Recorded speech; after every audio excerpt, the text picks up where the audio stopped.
I'm Kyle, and I'll be refuting Nick Lamborn. Nick Lamborn. Is it Lamborn or Lamborn? All right, anyways, Lamborn. I just wanted to clarify, if you could specify what level for your policy you wanted to implement on. If you were thinking of level 4, where there's still a steering wheel and a driver in the car, or you were referring to level 5, where the car is fully autonomous. So I wanted to start by talking about the 4 types of sensors that autonomous cars have, which are LiDAR, radar, ultrasonic, and passive visual. So LiDAR is a surveying technology that measures distance by illuminating a target with a laser light. Radar is an object detection system that uses radio waves to determine the range, angle, or velocity of an object.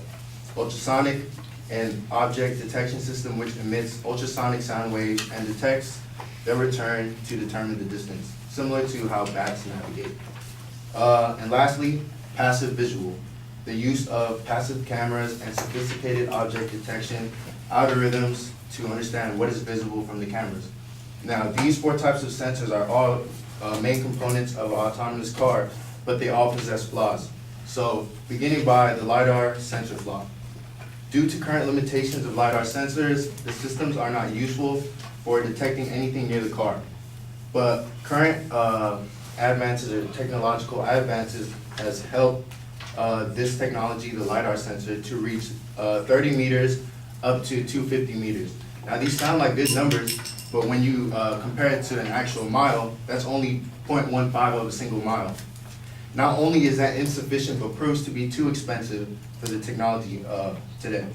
LiDAR also cannot detect color or contrast and cannot provide optical character recognition capabilities.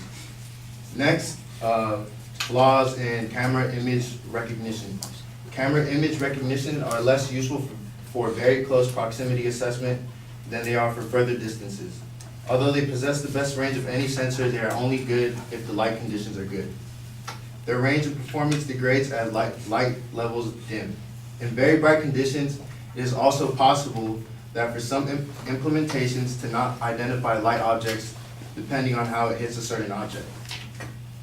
And a flaw found in the ultrasonic sensor.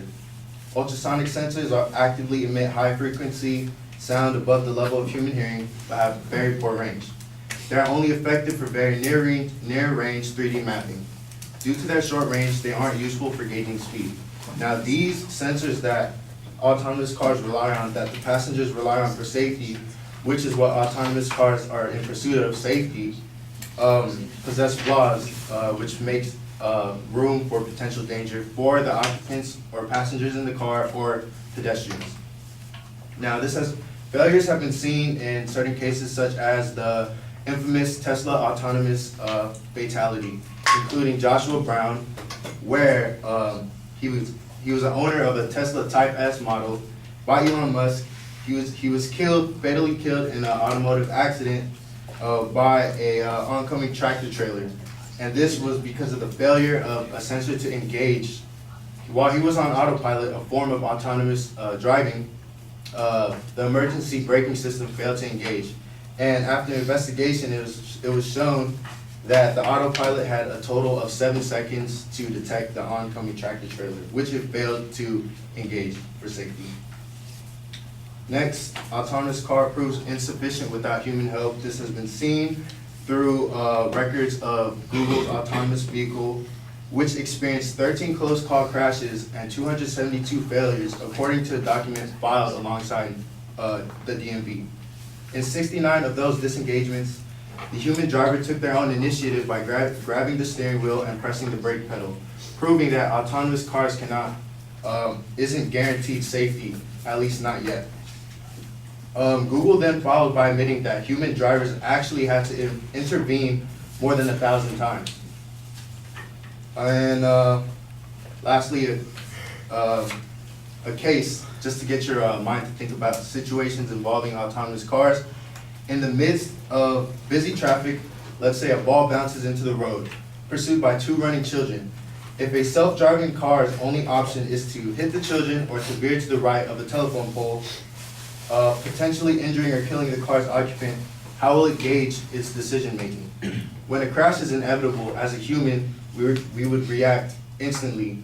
but controlled by a program, it is controlled by algorithms, which are predetermined by a program. Thanks.